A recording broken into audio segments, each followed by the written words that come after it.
Yung bagong bike natin ngayon na assemble ay Colnago C68. Maganda po, naka Shimano equip po na GRX, hydraulic na rin po, napakaganda. Abangan po ang pag-assemble ko nito.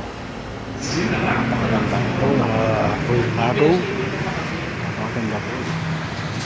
Meron din sa sa taong nagdala ng bike. Uy, bumalik yung NFT ha. Oh, sige. Sa kalita. Magagalit sa akin yun. Di ba?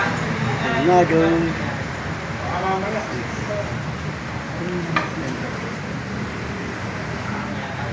Oo, kasi gusto niya sa Sa akin nakakalit. mahirap kasi pag madami pang dokumento.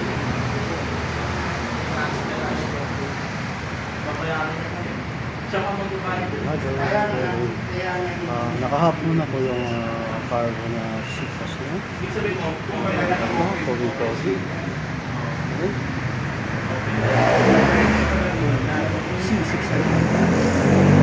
may kaka- Ay ko, nasa akin. Sa loob. may ano yan eh, may contract. Pagka in-access yun,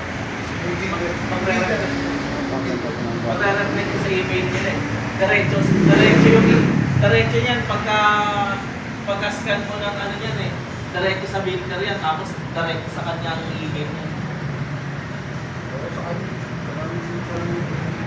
Kung ano bubuhat na yun. Sino ang nandala? Trabaho mo. Ayan po, natapos natin yung Colnago C68. Napakaganda po. Cargo. Napakaganda po. Tapos na po yan. Nag-print rin natin. Ito. Napakaganda po. Ng pyesa niya.